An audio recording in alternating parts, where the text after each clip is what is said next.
आओ सुनाऊं कहानी। लाइक शेयर सब्सक्राइब कमेंट करना ना भूलें। आप देख रहे हैं सात्या रे भाग 5। टिया गुस्से से कार के पीछे का गेट खोलती है तो श्रद्धा भी मुस्कुराने लगती है। तीनों कार में बैठ जाते हैं। युवराज कार स्टार्ट करता है। टिया आप कैसी हैं? श्रद्धा ने मुस्कुराते हुए पूछा। मैं तुम्हारी फ्रेंड नहीं हूँ जो नाम से बुला रही हो। कॉल में मैम ओके। श्रद्धा मुंह बनाकर बोली यस मैम। फिर युवराज की तरफ देखकर, युवराज जी आप तो लेट ऑफिस जाते हैं तो आज इतनी जल्दी कैसे? पता है हमें कितने जल्दी उठना पड़ा? वैसे आपको अपना वादा याद है ना, क्योंकि हमने नाश्ता नहीं किया। युवराज ओ भाई याद है, पहले ऑफिस तो पहुंच जाए। टिया श्रद्धा की ओर देखकर तन से बोली तुम अपने बॉस को नाम से बुलाती हो? बॉस ये ऑफिस में है, ऑफिस के बाहर ये सिर्फ हमारे दोस्त हैं। वैसे हमें तो लगता है हम इन्हें युवराज जी के बजाय क्यों ना यूवी कहना शुरू कर दें। अपनी बड़ी बड़ी पलकें झपकाते हुए श्रद्धा ने युवराज की ओर देखकर कहा। युवराज को ये देखकर अच्छा लग रहा था कि श्रद्धा ने उस पर अपना हक जताना शुरू कर दिया है। श्रद्धा ने मुस्कुराते हुए उसकी ओर देखकर कहा दोस्तों को आप किसी भी नाम से बुला सकते हैं। थैंक यू यूवी, श्रद्धा ने इतराते हुए कहा तो युवराज मुस्कुराने लगा और टिया पूरी जल भुन गई।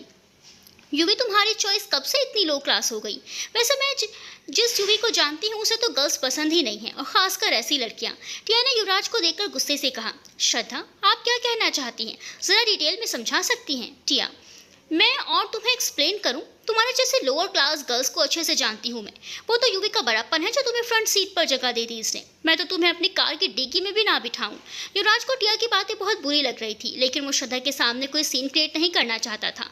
युवराज को समझ आ रहा था कि संजय रात अपनी कही बात कल समझने को क्यों कह रही थी। इन सब के अलावा वो देखना चाहता था कि श्रद्धा उसके लिए सिर्फ उससे लड़ सकती है या सबसे लड़ सकती है।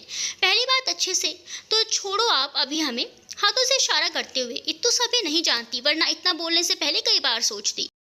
खैर जाने दीजिए, आजकल हमने भी पागलों से बहस करनी छोड़ दी है। रही बात यूवी की, तो आप तो उन्हें भी ठीक से नहीं जानती।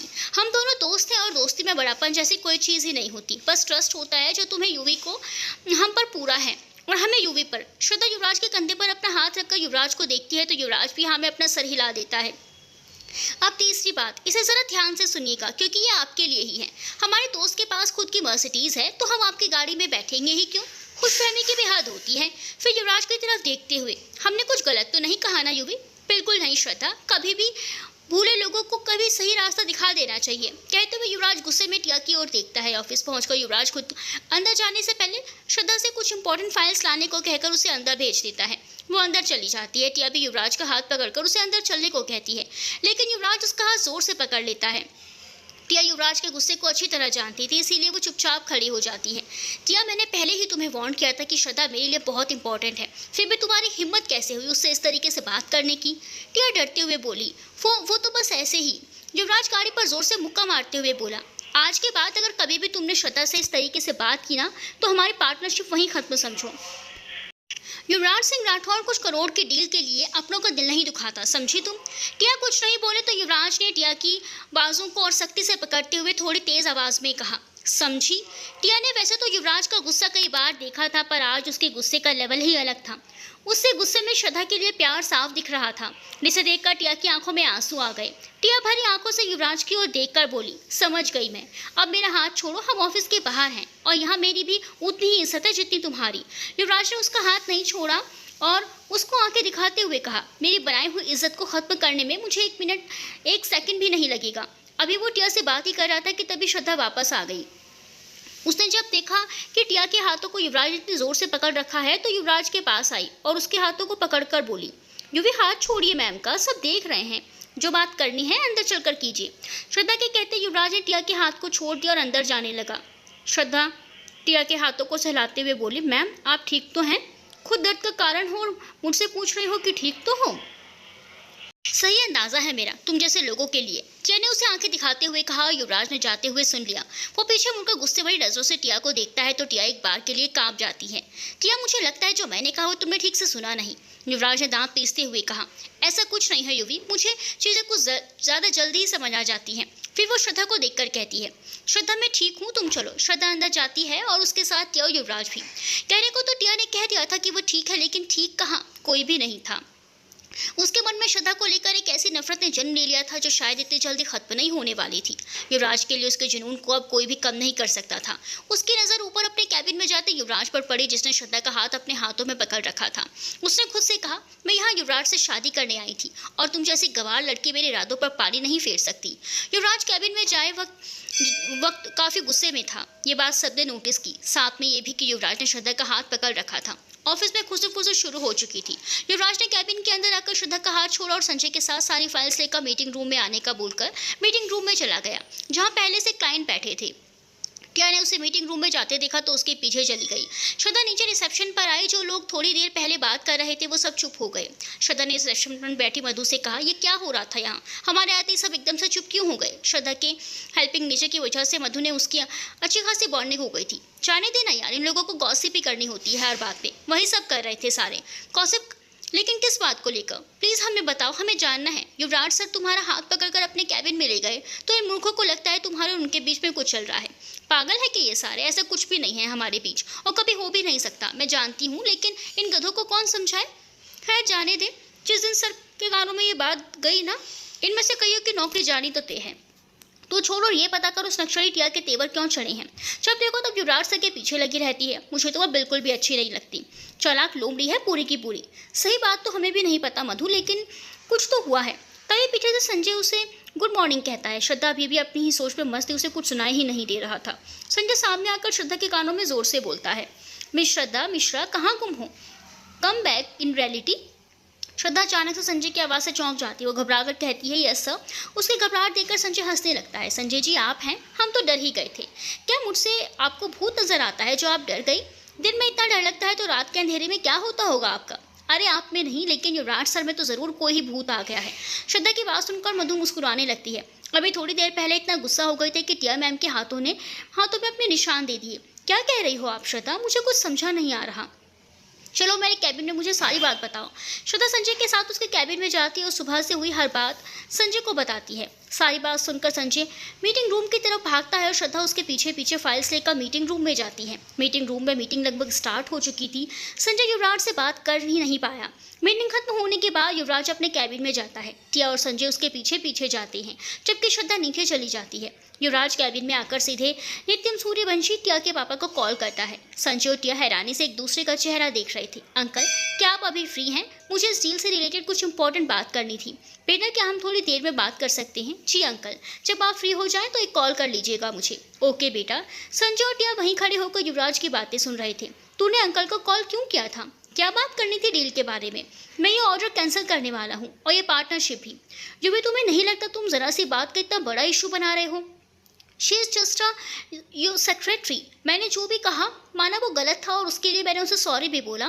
But this is not a big deal. तुम्हारे लिए शायद नहीं है बट मेरे लिए है। तुमने श्रद्धा की इंसल्ट की जबकि मैंने मना किया था। ये डील, ये पैसे तुम्हारे लिए इंपॉर्टेंट होंगे। इससे राठौड़ को कोई थोड़ा सा भी फर्क नहीं पड़ेगा। युवी, तुम ओवर रिएक्ट कर रहे हो। She is just your secretary. Yuvraj गुस्से में दांतों को भींचते हुए और दोनों हाथों को जोर से टेबल पर पटकते हुए बोला, she is not just a secretary, she is. इससे पहले कि युवराज कुछ और बोलता संजय उसके एकदम सामने आ गया और उसे रोक दिया। तुम दोनों ये बच्चे की तरह लड़ना बंद करो। फिर टिया की ओर देखते हुए, टिया, तुम्हें ऐसे नहीं बोलना चाहिए था श्रद्धा से। इस ऑफिस में वो युवराज के गुस्से की वजह से है। संजय टिया के पास आकर बोला, अब तुम भी उन्हें अच्छे से जानती नहीं हो। जिस दिन जान चाहोगे खुद ही उनसे दोस्ती करोगी। टिया युवराज को और गुस्सा नहीं दिलाना चाहती थी। वो युवराज के पास आई। युवराज इतने गुस्से में था कि उससे उसकी शक्ल तक नहीं देखी। वो मुंह फेर कर खड़ा हो गया। टिया उसके सामने जाकर खड़ी हो गई। I am sorry Yuvi, please मान जाइए। देखिए, हमने कान भी पकड़ लिए। टिया अपने कानों को पकड़ती है। अब तो माफ़ कर दो। मुझे श्रद्धा से जलन हो गई थी क्योंकि वो मुझसे ज़्यादा क्लोज हो गई थी फैमिली में सबसे। जिसे देखो वही श्रद्धा कर रहा था। You don't know, but girls तो ऐसी होती है जैसी मैं हूँ। गर्ल्स को अपनी चीज़ें शेयर करना पसंद नहीं होता। युवराज अब भी कुछ नहीं बोल रहा था। टिया संजय की तरफ देखती है। माफ़ कर दे यार, दोस्त है तेरी। पहले इसे श्रद्धा से सॉरी बोलना पड़ेगा। टिया नाम में सर हिलाती है, फिर कुछ सोचकर बोलती है, ठीक है, जैसा तुम चाहती हो वैसा ही करूँगी। तभी श्रद्धा कुछ फाइल्स लिए हुए कैबिन में आती है। आई कम इन सर? जी श्रद्धा जी आइए, संजय ने हौले से मुस्कुराते हुए कहा। सर, ये कुछ फाइल्स है जिस पर युवराज सर और मैम के सिग्नेचर्स चाहिए। फिर नज़र उठाकर कैबिन की हालत देखकर कहती है, अगर आप लोग बिजी हैं तो हम बाद में आते हैं। श्रद्धा रुको, टिया को तुमसे कुछ कहना था। अब युवराज ने टिया की ओर देखकर कहा, है ना टिया, टिया को श्रद्धा से सॉरी बोलने में बहुत तकलीफ होती है, इसीलिए वो नीचे देखते हुए श्रद्धा से सॉरी बोलती है। आई एम सॉरी श्रद्धा। श्रद्धा संजय की तरफ देखकर मुस्कुराते हुए बोली, कोई नहीं मैम, गलती सबसे होती है, पर बड़ा वही होता है जो अपनी गलती मान लेता है। नाउ हैप्पी यूवी, टिया कहकर कैबिन से बाहर जाती है। बाहर जाकर टिया अपने डैड नित्यम सूर्यवंशी को कॉल करती है। डैड, क्या क्या कहा यूवी ने आपसे? अभी तो कुछ नहीं डैड, यूवी अपनी कंपनी के साथ पार्टनरशिप तोड़ना चाहता है। लेकिन क्यों टिया? टिया अपने डैड को सारी बातें बता देती है। टिया, अगर तुम्हारी बेवकूफ़ी का मेरे बिजनेस पर कोई भी असर हुआ तो मुझसे बुरा कोई नहीं होगा। बट डैड, कुछ भी मत बोलो, मैंने तुम्हें वहाँ इसलिए नहीं भेजा कि तुम मेरी बनाई प्लानिंग खराब करो। मैंने राठौर्स के साथ पार्टनरशिप इसीलिए की है ताकि हम उनकी A1 ड्रेसेस के साथ अपनी थर्ड क्वालिटी की ड्रेसेस मार्केट में भेजकर अपनी कंपनी को मुनाफा दिला सकें। अगर तुम्हारी वजह से मेरी एक भी चाल खराब हुई ना तो तुम वहाँ वापस आने का मत सोचना। बट डैड, कुछ नहीं, कभी तो ऐसा कुछ करो जिससे मुझे तुम पर प्राउड हो। नेक्स्ट टाइम जब कॉल करो तो मेक श्योर खबर अच्छी होनी चाहिए। Okay dad, bye. गुस्से और दुख से मिले जुले आंसू उसकी आंखों में आ गए थे। श्रद्धा संजय से कहती है, सर इन पेपर्स का क्या करूं? श्रद्धा जी, आप फाइल रख दीजिए, ये दोनों सिग्नेचर कर देंगे। उसके बाद संजय युवराज के पास जाकर कहता है, भाई गुस्सा थोड़ा कम किया कर, एक काम कर, पेपर्स पर साइन कर। फिर वो श्रद्धा की तरफ देखकर, तब तक श्रद्धा जी आप एक कॉफ़ी और कुछ नाश्ता ऑर्डर कर दीजिए इसके लिए, इसने कुछ खाया नहीं है सुबह से। मिस मिश्रा ने भी सुबह से कुछ नहीं खाया है। मैंने कहा था उनसे कि हम बाहर जाएंगे, लेकिन टिया ने मेरा दिमाग ख़राब कर दिया। ठीक है, मैं कैफ़े एरिया जा कर के कुछ ऑर्डर कर देता हूँ। मैं फिर श्रद्धा की तरफ देख कर कहता है, तब तक आप थोड़ा इसे शांत करने की कोशिश कीजिए। आप कर लेंगी ना? हाँ संजय जी, हम कर लेंगे। संजय बाहर चला जाता है। युवराज अभी खिड़की के पास खड़ा होकर बाहर की तरफ देख रहा था। प्योन कॉफ़ी और नाश्ता लेकर आता है। श्रद्धा कॉफ़ी का कप लेकर युवराज के पास जाती है। युवराज बिना देखे पीछे मुड़ता है तो अचानक से वो श्रद्धा से टकरा जाता है। श्रद्धा कप बचाने के चक्कर में खुद पीछे की तरफ गिरने लगती है, लेकिन वो गिरती उससे पहले युवराज उसे पकड़ लेता है।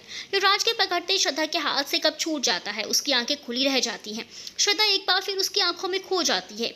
युवराज श्रद्धा के चेहरे पर आए बालों को पीछे करते हुए कहता है, तुम हमेशा गिरती पड़ती क्यों रहती हो? श्रद्धा कुछ नहीं बोल पाती, तभी युवराज का फ़ोन रिंग होता है। उसकी आवाज़ से श्रद्धा का ध्यान युवराज पर से हटता है और वो खड़ी होने लगती है, लेकिन युवराज उसे पकड़कर कुर्सी पर बिठा देता है। वो युवराज को कुछ खाने को बोलती है, खुद उसके लिए फिर से कॉफ़ी बनाती है। युवराज जब कॉफ़ी पी रहा होता है तो श्रद्धा युवराज की ओर देखकर कहती है, सर एक बात बोलें आपसे? हाँ बोलो, बट बात टिया से रिलेटेड नहीं होनी चाहिए। सर आप इतना गुस्सा क्यों करते हैं? ये बात श्रद्धा ने इतनी मासूमियत से पूछी कि युवी बस उसके चेहरे को ही देखता रहा। सब बताइए ना, अक्सर मेरे गुस्से पर कंट्रोल नहीं होता, स्पेशली तब जब बात मेरे अपनों की हो। मुझे नहीं पसंद कोई मेरे अपनों की इंसल्ट करे या उन्हें नीचा दिखाए। श्रद्धा अपनी आंखों को बड़ा करते हुए, पर उन्होंने तो हमें बुरा भला कहा, आपके किसी अपने को नहीं। युवराज कॉफ़ी पीते हुए बड़ी शांति से बोला, तो तुम कौन सी बेगानी हो? तुम भी तो मेरी अपनी हो। सर जब भी लगता है हम आपको जानने लगे हैं, आप एक नया रूप हमारे सामने लाते हैं जो हकीकत से बिल्कुल अलग होता है। युवराज उठकर श्रद्धा के पास आता है, फिर एक स्लाइड ब्रेड पर जैम लगाकर उसे श्रद्धा को देखकर कहता है, खाओ इसे, लेकिन अपने पराठों का वादा किया था। अभी पराठे नहीं हैं तो ये ब्रेड लो, ये चुपचाप खाओ। श्रद्धा चुपचाप ब्रेड लेकर खाने लगती है। युवराज उसके सामने कुर्सी पर बैठकर बोला, ऐसा कुछ नहीं है श्रद्धा, बस किसी को समझने के लिए हमें उनकी वो बातें देखनी नहीं चाहिए जो नेगेटिव हैं। कभी कभी नेगेटिविटी में भी छुपी पॉजिटिविटी साइड देखनी चाहिए। लाइफ में हर किसी में बुरी और अच्छी दोनों आदतें होती है। कुछ में अच्छी ज़्यादा होती हैं लाइक यू, और कुछ में बुरी ज़्यादा होती हैं लाइक मी। लेकिन इसका ये मतलब बिल्कुल नहीं है कि तुम कभी कुछ गलत नहीं कर सकती या मैं कभी कुछ अच्छा नहीं कर सकता। श्रद्धा युवराज को ये सब बोलते हुए देखकर सोच रही थी कि आप इतने अच्छे हैं तो बेवजह सबके सामने बुरे और अकड़ू क्यों बनते रहते हैं? जब आप इतने अच्छे हैं तो आप खुद को इतना बुरा क्यों दिखाते हैं सबके सामने? उसने अपने मन की बात आखिर बोल ही दी। युवराज हंसते हुए बोला, तुम्हें नहीं पता, बुरी चीज़ों से दुनिया दूर भागती है, बस इसीलिए मुझे बुरा बनना ही पसंद है। और वैसे भी बुरा मैं सिर्फ उनके लिए हूँ जो मेरे लिए मायने नहीं रखते, बाकी मेरे जानने वाले तो मुझे अच्छे से जानते हैं। युवराज श्रद्धा की आंखों में देखकर कहता है ना? जी सर, सही कहा आपने, आज हम भी काफ़ी हद तक समझ गए हैं आपको, और थोड़ा बहुत समझ नहीं पाए हैं वो बहुत जल्द समझ जाएंगे। अभी 3 महीने तो यही हूँ। कहते कहते श्रद्धा हंसने लगती है। हंसती रहा करो, अच्छी लगती हूँ। फिर अपने मन में, सिर्फ 3 महीने नहीं बल्कि पूरी ज़िंदगी तुम्हें मेरे पास ही रहना है। वैसे कल रात को जो श्रद्धा रास्ते में मिली थी वो भी अच्छी थी, बिल्कुल मेरी तरह। अब हंसने की बारी दोनों की थी। एक बात और कहूँ, युवराज ने कहा तो श्रद्धा ने भी हंसते हुए कहा, हाँ कहिए ना, तुम अपने डर को मन से निकाल दो, पूरी दुनिया को खुशी देती हो, खुद भी खुश रहा करो। ये कहकर युवराज बाहर चला जाता है। श्रद्धा कुछ देर वहीं कैबिन में बैठे युवराज की कई बातें सोचती रहती है, फिर अपनी डेस्क पर आ जाती है। संजय उसकी डेस्क पर आकर बोलता है, श्रद्धा जी इतना क्या सोच रही हो? आवाज़ तक भी नहीं सुनाई दे रही। कुछ नहीं, बस युवराज सर के बारे में सोच रहे हैं। फिर कुछ कहा क्या युवी ने आपसे? हाँ, पर ऐसी बात है जिनके बारे में हम सोच भी नहीं सकते कि वो ऐसा कुछ कहेंगे। सही कहती हैं दी, किसी को एक मुलाकात में जज नहीं करना चाहिए। और क्या कहती हैं आपकी दी? संजय ब्लश करते हुए बोला। श्रद्धा संजय की तरफ देखकर बोली, हमें ऐसा क्यों लग रहा है कि सर की आपको ज़्यादा ही इंटरेस्ट ले रहे हैं दी में? वो इसीलिए क्योंकि मैं ले रहा हूँ। श्रद्धा, पर क्यों? सिंपल है यार, क्योंकि मैं उन्हें पसंद करता हूँ। संजय ने अपनी बात इतनी आसानी से कह दी कि श्रद्धा उठकर खड़ी हो गई। श्रद्धा जी, आप ठीक तो है ना? बिल्कुल नहीं, हम ठीक नहीं हैं। पहले चलिए मैं आपको बताता हूँ। श्रद्धा और संजय दोनों कैफे में जाते हैं। संजय श्रद्धा को बताता है कि कैसे उसे रत्ना से प्यार हुआ। श्रद्धा सब सुनती जाती है, फिर लास्ट में बोलती है, आपको नहीं पता, दी ने अपनी शादी खुद ही तोड़ दी थी, वो भी दहेज की वजह से। सब पता है मुझे, आप ये बताओ कि आप गुस्सा तो नहीं हो ना? संजय की बात पर श्रद्धा खुश होते हुए बोली, बिल्कुल नहीं, बल्कि खुश है कि अगर आप दी से शादी करोगे तो दी कितनी खुश रहेगी आप लोगों के साथ। मतलब इतनी अच्छी फैमिली किसी को नसीब में होती है। फिर कुछ सोचकर, लेकिन दी को मनाना पड़ेगा, या से तुम्हारी दी को ही नहीं सबको मनाना पड़ेगा। एक मिनट दी को क्यों? संजय ने आंखें छोटी कर किस शंका जाहिर करते हुए पूछा। क्योंकि उस कमीने की वजह से दी ने शादी ना करने का मन बना लिया है।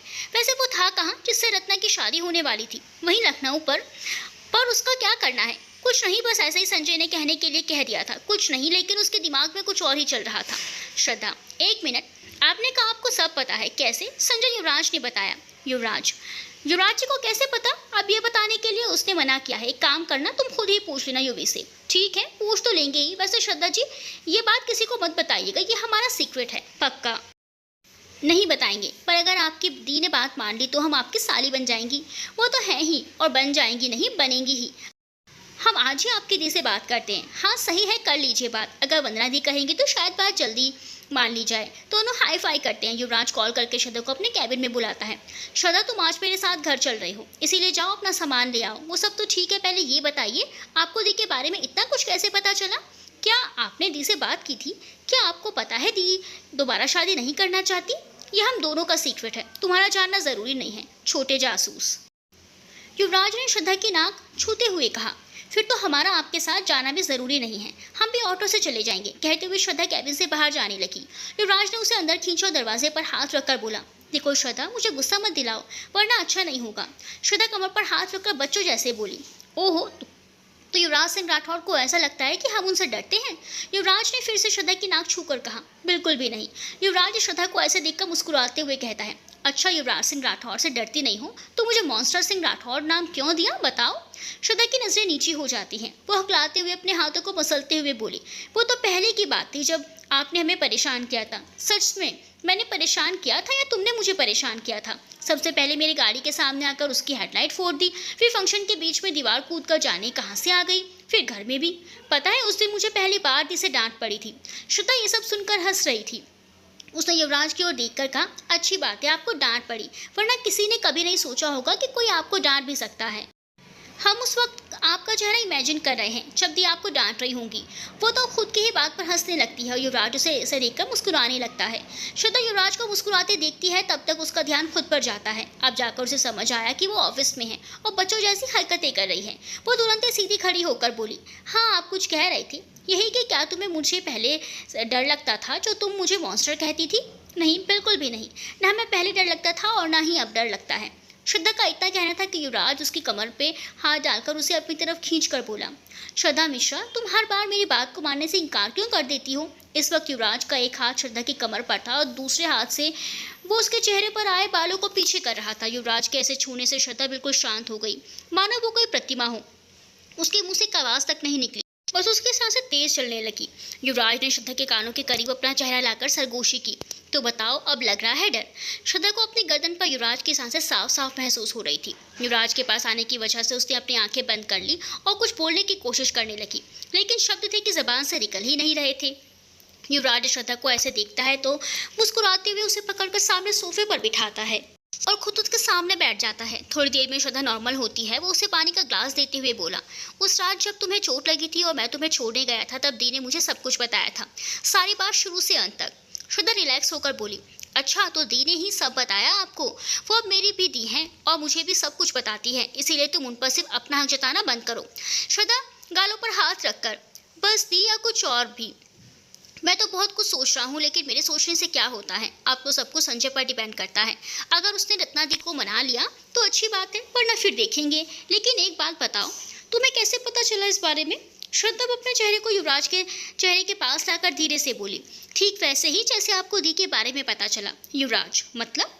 शायद आप भूल रहे हैं कि संजय जी पहले हमारे दोस्त हैं, और अगर माता रानी ने चाहा तो जल्दी जीजू भी बन जाएंगे। कहते हुए श्रद्धा वापस पीछे की तरफ होकर ठीक से बैठने को होती है, लेकिन युवराज उसे वापस अपनी तरफ खींच के कहता है, तुम्हें पता है तुम कभी कभी बच्चों जैसी हरकतें करती हो। हाँ तो हम हैं बच्चे, अभी उम्र ही क्या है हमारी। हम तो मानते हैं कि हर इंसान को अपने अंदर के बच्चे को कभी रोकना नहीं चाहिए, उसे खुला छोड़ देना चाहिए गलतियां करने के लिए, गिरकर उठने के लिए। बच्चे किसी दायरे में नहीं बनते, इसीलिए हमें खुद को किसी दायरे में नहीं बांधना चाहिए। फिर थोड़ा रुक कर आपने अपने अंदर के बच्चे को बांध दिया है। हमें तो ये डर रहता है कि आपका गुस्सा कहीं आपके अपनों को आपसे दूर ना कर दे। युवराज ने श्रद्धा की बातें सुनी तो उसका हाथ पकड़ कर बोला, इसी बात से तो मुझे भी डर लगता है, कहीं मैं अपने गुस्से में कुछ गलत ना कर दूं। लेकिन क्या करूं, जब गुस्सा आता है तो मुझे ही नहीं पता चलता कि मैं क्या कर रहा हूं। कोई नहीं, अब हम रहेंगे ना आपके आसपास तो आपको गुस्सा कम आएगा। आपने ही कहा था, बस दोबारा सुबह की तरह कार पर हाथ मत मारना, हमें डर लगता है इससे। श्रद्धा की बात सुनकर युवराज मुस्कुराने लगता है और कहता है, चलो मान लेते हैं आपकी बात मिस मिश्रा। युवराज और श्रद्धा जब सब साथ होते हैं तो एक अलग ही दुनिया रहती थी उनकी। वो बाहरी दुनिया से मानो दूर हो जाते थे। युवराज के लिए श्रद्धा अब उसकी ज़िंदगी थी। हाँ, श्रद्धा को भी स्पेशल फीलिंग थी युवराज को लेकर, लेकिन अभी वो इसे दोस्ती ही बोलती थी। ये बात बस उसके दिमाग को मानने के लिए थी, पर दिल कहाँ कोई बात मानता है। दिल की तो साइकोलॉजी ही अलग होती है। वो दोनों एक दूसरे की नज़रों में उलझे थे, तभी बाहर से संजय की आवाज़ आई। मानना तो पड़ेगा भाई श्रद्धा जी को, क्या बातें समझाती हैं। दोनों की नजरें एकदम से दरवाजे पर चली गई। युवराज खड़ा होकर बोला, लो हो गई कमी पूरी। एक पूरी बच्ची है और दूसरा नौटंकी, मैं तो बुरा फंसा। संजय और श्रद्धा युवराज को ऐसे देखकर हाई फाई करते हुए हंसने लगते हैं। मस्ती बहुत हो गई आज के लिए, चलो थोड़ा काम कर लिया जाए अब। और हाँ श्रद्धा, तैयार रहना, शाम को हमें साथ चलना है। संजय और श्रद्धा एक साथ बोले, यस बॉस। दोनों बाहर चले जाते हैं। उनके जाने के बाद युवराज खुद से कहता है, अगर ये दोनों कभी मुझसे दूर हो गए तो मेरा क्या होगा। फिर खुद ही कहता है, ऐसा कभी नहीं होगा, मैं इन्हें कभी खुद से दूर जाने ही नहीं दूंगा। शाम को युवराज और श्रद्धा राठौड़ मेंशन जाते हैं तो टिया अपनी पैकिंग कर रही होती है। युवराज, टिया तुम कहीं जा रही हो क्या? हाँ, एक फ्रेंड के यहाँ जा रही हूँ कुछ दिनों के लिए। Okay, take care. टिया को लगा था युवराज उसे रोकेगा, पर ऐसा कुछ नहीं हुआ। टिया सबको बाय कहती है, साथ में श्रद्धा को भी, और चली जाती है। मन में युवराज श्रद्धा के लिए ढेरों सारा गुस्सा लेकर। टिया के जाने की वजह से श्रद्धा थोड़ा सैड होती है, लेकिन युवराज उसके कंधे पकड़कर उससे कहता है, श्रद्धा तुम परेशान मत होना, वो तुम्हारी वजह से नहीं गई है। अब ऐसे मुंह बनाने की ज़रूरत नहीं है, तुम अपनी तरह रहो, उसी अवतार में रहो, अच्छी लगती हो। दोनों एक दूसरे से बात करते ही रहते हैं, तभी वंदना आ जाती है। श्रद्धा वंदना के गले लग जाती है। वंदना श्रद्धा के सर पर हाथ फेर कर कहती है, कैसी हैं आप? श्रद्धा थोड़ी दूर खड़ी होकर, देखिए एकदम अच्छे से हैं। आप और जीजू कैसे हैं? सब अच्छे हैं। आपके जीजू ऊपर हॉल में हैं, अभी आपकी तारीफों के पुल बांध रहे हैं। वैसे सच कहें तो हमें भी आप दोनों बहनें इतनी अच्छी लगती हैं कि मन करता है कि आप दोनों को हम यही रख लें। तो रख लीजिए ना दी। रोका किससे? श्रद्धा की बात सुनकर युवराज और वंदना उसकी तरफ देखने लगते हैं। तब श्रद्धा को समझ आता है कि उसने क्या बोल दिया। श्रद्धा अपने जीभ को दांतों में दबाकर बोली, अरे हमारा मतलब है कि दी को रख लीजिए, तब तो हम आते ही रहेंगे। वंदना, हाँ बताया था छोटे ने हमें, लेकिन अगर वो हमें ना भी बताते तो हमें अपने भाइयों के मन की बातें जान ही जाते हैं। वंदना युवराज की तरफ देखकर कहती है, तो युवराज नजर चुरा कर कहता है, दी हम चेंज करके आते हैं। वंदना, हाँ ठीक है। उसके जाने के बाद वंदना श्रद्धा से कहती है, चलो हम ऊपर चलते हैं, ऊपर सब साथ में बैठे हैं। वंदना, श्रद्धा अपने अपने ऑफिस के कुछ दिनों से लीव लेनी पड़ेगी। क्यों दी? पापा आने वाले हैं तो कोई ना कोई तो चाहिए ना हमारे साथ। हर बार टिया रहती थी, लेकिन इस बार वो चली गई है और अकेले हमसे नहीं होगा। लेकिन दी बाकी सब तो है ना, कहाँ है? मामी की तबीयत ठीक नहीं है, आकाश के एग्जाम से स्टार्ट होने वाले हैं, नानी को सत्संग से फुर्सत नहीं है और इन्हें कोर्ट से। ये कहकर वंदना सबकी तरफ देखती है तो सब हाँ में सर हिला देते हैं, क्योंकि सबने ये पहले ही डिसाइड किया हुआ था। ऐसे में आप ही हो जो हमारी हेल्प कर सकती हैं। पर दी हम कैसे? सिर्फ आप ही नहीं, रत्ना जी भी। इसी बहाने उन्हें घर के लोगों को समझने का मौका मिल जाएगा। आकाश, अरे श्रद्धा दी हाँ कह दो ना। लेकिन दी, युवराज जी को बुआ को कौन समझाएगा? बुआ जी को, नानी और युवी को, आप और छोटे। वैसे युवी को ज़्यादा बनाने की ज़रूरत ही नहीं पड़ेगी। आगे रत्ना जी यहाँ आएंगे तो फ़ायदा तो उनके भाई का ही होगा, इसीलिए उन्हें मनाने की कोई ज़रूरत नहीं है। तब युवराज वहाँ आता है और सबके पास बैठते हुए बोलता है, क्या बातें हो रही हैं? श्रद्धा दी को हमेशा के लिए इस घर में लाने की बात हो रही है। आकाश को ये कहने पर श्रद्धा खांसने लगती है तो सब एक साथ पानी लेकर उसके सामने आ जाते हैं। सबको ऐसे देखकर श्रद्धा की आंखों में आंसू आ जाते हैं तो सब आकाश को घूरते हुए देखने लगते हैं। अरे दी, आप रोने क्यों लगी? हमारा मतलब था कि इन 7 दिनों के लिए आप हमेशा हमारे साथ रहेंगी। नहीं चैम्प, हम रो नहीं रहे, बस आप लोगों का प्यार देखकर आंखें भर आई। ऐसा लग रहा है जैसे हम अपने ही घर में हैं। ऐसे ही माँ और दी भी करती हैं बस। इसीलिए नानी, बिटिया ये भी तो आपका ही घर है। सबको इतना इमोशनल देखकर युवराज अपने मन में कहता है, मेरी मेलोड्रामा फैमिली। फिर वंदना की ओर देखकर, वैसे मैंने पूछा कि यहाँ क्या हो रहा है? टिया हमें जॉब छोड़ने को कह रही है। कहकर सबकी तरफ देखकर श्रद्धा आई विंक करती है। युवराज टेंशन में आ जाता है। तुम्हें पता है तुम अभी ऑफिस नहीं छोड़ सकती वंदना, आपको परेशान कर रही है। छोड़ना नहीं है, बस कुछ दिन की लीव चाहिए ताकि हमारे साथ बप्पा के आने की तैयारी कर सके। युवराज श्रद्धा को देखकर मन में कहता है, जितना परेशान करना है कर लो, एक बार परमानेंट जॉब ज्वाइन करके इस घर पर आ जाओ, फिर बताता हूँ। ठीक है श्रद्धा, कल तुम लीव एप्लीकेशन डाल दो, बाकी मैं देख लूंगा। फिर वंदना से बोला, दी ये संजय भाई साहब कहाँ हैं? वंदना, पता नहीं कहाँ है। फिर घड़ी देखते हुए, लेट भी हो रहा है, युवी आप कॉल कीजिए छोटे को। युवराज संजय को कॉल करता है। पहली बार में संजय फ़ोन नहीं उठाता, लेकिन दूसरी बार में वो फ़ोन उठा लेता है। भाई तो ऑफिस से जल्दी से ही निकल गया था, लेकिन अब घर तक नहीं आया, कहाँ है? भाई कुछ काम था दिल्ली से बाहर का, कल तक आ जाऊंगा। दी को बोलना परेशान ना हो, तू भी टेंशन ना लेना। तभी वंदना युवराज के हाथ से फ़ोन लेकर बोली, छोटे से बिना बताए अकेले आप कहाँ गए हैं? अगर आप कॉल नहीं करते तो आप तो हमें बताते भी नहीं। सॉरी दी, एक इम्पॉर्टेंट काम था। अगर ये काम हो गया तो इसका जो रिजल्ट आएगा उससे आप सब खुश हो जाएंगे, और साथ में रत्ना जी भी। बस आप प्रे कीजिए जो काम करने जा रहे हैं वो सक्सेसफुली हो जाए। ठीक है, लेकिन आप अपना ध्यान रखिएगा, टाइम से खाना खा लीजिएगा। आप भी दी, लव यू दी, लव यू टू छोटे, हम आपके सरप्राइज़ का वेट करेंगे। इतना कहकर वंदना ने फ़ोन रख दिया। जो मैंने सोचा है अगर वो हो गया तो रत्ना जी को दर्द कुछ हद तक तो कम हो ही जाएगा। इतना कहकर संजय ने अपना ध्यान सामने रोड पर लगा दिया। इस वक्त तो फुल स्पीड में लखनऊ हाईवे पर चले जा रहे थे। लखनऊ पहुंचकर संजय सबसे पहले अविनाश जिससे रत्ना की शादी हो रही थी उसके बारे में सारी इन्फॉर्मेशन निकलवाता है। उसे पता चलता है अविनाश की पहले भी 3 शादियाँ हो चुकी हो। उसने अपना नाम मैट्रिमोनियल साइट पर एज अ बैचलर प्रोफाइल बनाई हुई है, जिससे वो लड़कियों को से कांटेक्ट करता है, उनकी फैमिली से मिले पहले उनसे पैसे निकलवाने की कोशिश करता है, और ऐसा वो एंड मौके पर करता है। इसका रीज़न ये है कि कुछ लोग इस डर से उसे पैसे दे ही देंगे कि अगर उनके बेटी का रिश्ता टूट गया तो क्या होगा। अगर किसी ने शादी से पहले पैसे दिए तो ये गायब हो जाता है, वरना शादी करने के बाद गायब हो जाता है। लोगों से ठगी करना यही तो इसका काम था। वो अब तक लखनऊ में ही था क्योंकि यहाँ से उसे अभी वो पैसे नहीं मिले, या यूँ कह लो रत्ना के मना करने के बाद वो किसी नए शिकार की तलाश में था। संजय ने जब ये सब जाना तो उसे बहुत गुस्सा आया, लेकिन वक्त अभी दिमाग से काम लेने का था। इसलिए संजय ने इमीडिएटली अविनाश के पापा से मीटिंग करने का प्लान किया। उसने अपने लखनऊ वाले ऑफिस से मैनेजर से अमित गुप्ता अविनाश के पापा के पास खबर पहुंचवाई कि वो उससे मिलना चाहता है। तो अमित गुप्ता खुश हो जाता है, क्योंकि जिस कंपनी के नॉर्मल एम्प्लॉय से मिलने के लिए भी इंतज़ार करना पड़ता है, उस राठौर ग्रुप का मैनेजर खुद उससे मिलना चाहता है। ये कोई छोटी मोटी बात नहीं थी। तय वक्त पर अमित राठौर ऑफिस आ गया था।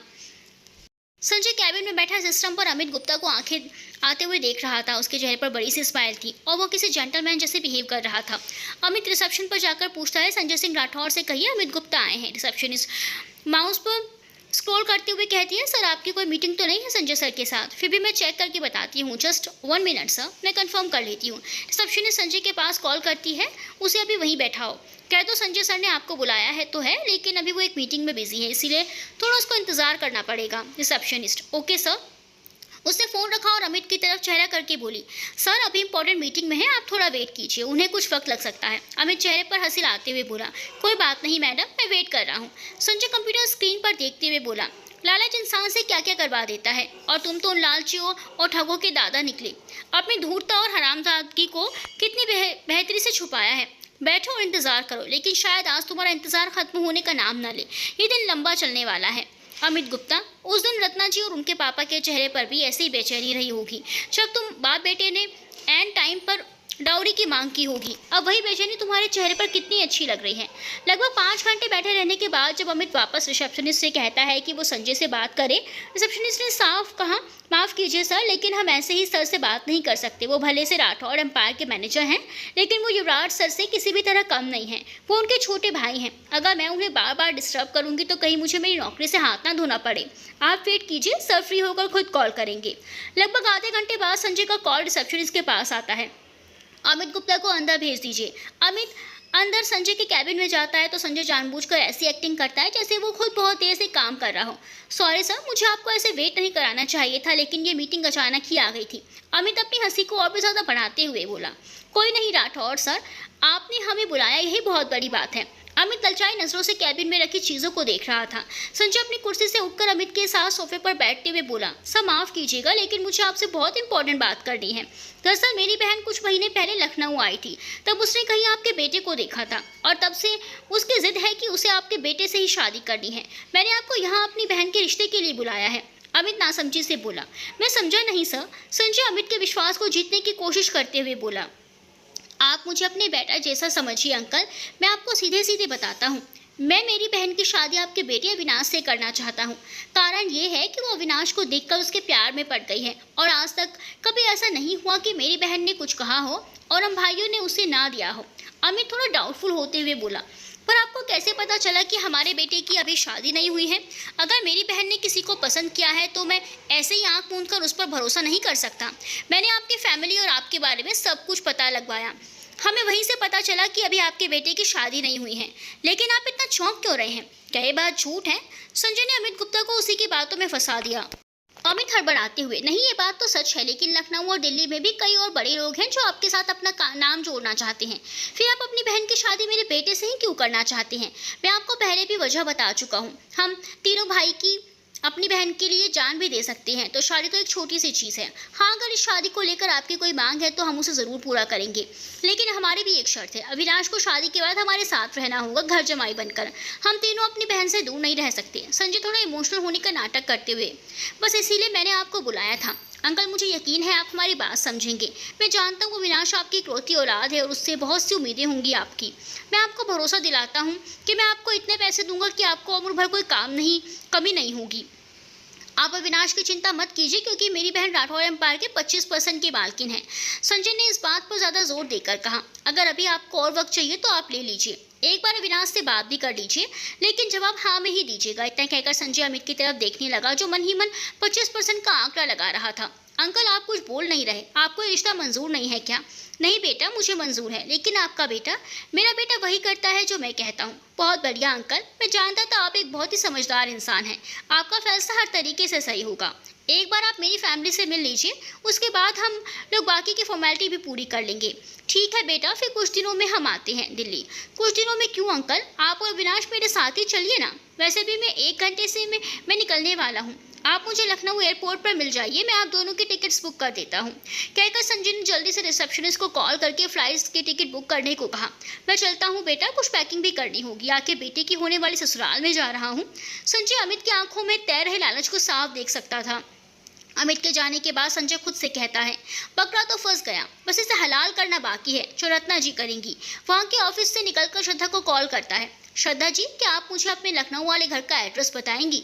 बता देंगे, पर अभी आप क्या करेंगे एड्रेस का? मिलने जाऊंगा मम्मी पापा से। और क्या? आप लखनऊ में हैं, लेकिन क्यों?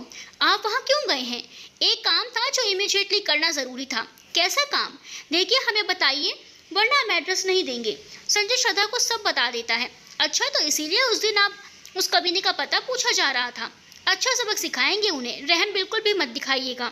1 नंबर के पापी धर्मी है कमीने। वैसे ही रत्ना दी की किस्मत बहुत अच्छी है जो आप उनकी लाइफ में आए। बस साली साहिबा, अब तो एड्रेस बता दीजिए। श्रद्धा ने एड्रेस लेकर संजय वहाँ के लिए निकल पड़ता है। रत्ना के घर पहुंचकर संजय डोर नॉक करता है तो शैलेंद्र जी, रत्ना के पापा, गेट खोलते हैं। संजय उनके पैर छूता है। शैलेंद्र जी हैरानी से देखते हुए पूछते हैं, बेटा आप कौन हैं? हमने पहचाना नहीं आपको। अंकल, मैं संजय सिंह राठौर, दिल्ली से। श्रद्धा जी ने बताया होगा। अरे हाँ बेटा जी, याद आया। बेटू आपके ही कंपनी में काम करती है। जी अंकल। अरे बेटा जी, अंदर आइए, बाहर क्यों खड़े हैं? संजय अंदर आता है, तभी अंदर से अर्चना जी की आवाज़ आती है। कौन है जी? अर्चना जी बाहर तो आइए। अर्चना जी आती है तो संजय को देखकर आंखों ही आंखों में शैलेंद्र जी से संजय के बारे में पूछती हैं। ये संजय सिंह राठौर है, बेटू ने बताया था, जिनके यहाँ वो काम करती है। अरे बेटू आपकी बहुत तारीफ करती है, कहती है आप दिल्ली में उनके इकलौते दोस्त हैं। उन्हें सब अच्छे लगते हैं क्योंकि वो दिल के बेहद साफ हैं। संजय ने बैठते हुए कहा, कैसे है बेटा जी आप? यहाँ कैसे आना हुआ? आंटी, बस लखनऊ के ऑफिस में कुछ वर्क पेंडिंग था, वही करने आया था, तो सोचा आप लोगों से भी मिल लूँ। श्रद्धा जी बहुत तारीफ करती हैं आंटी के हाथ के खाने का, तो बस वो लालच खींच लाया यहाँ। संजय की बात सुनकर वो दोनों मुस्कुराने लगे। अच्छा किया बेटा। वैसे वहाँ सब कैसे हैं? बताने में वो मज़ा कहाँ जो दिखाने में है। आंटी जी, लेकिन पहले 1 गिलास पानी पिला दीजिए, बहुत प्यास लगी है। संजय ने गले पर हाथ फिराते हुए ऐसे कहा जैसे अगर अभी पानी ना मिला तो अभी जान से जाएगा। ओ माफ़ कीजिएगा बेटा, हम तो भूल ही गए थे, हम अभी लाते हैं, कहकर अर्चना जी किचन में चली जाती है और संजय श्रद्धा के पास वीडियो कॉल करता है। जारी है।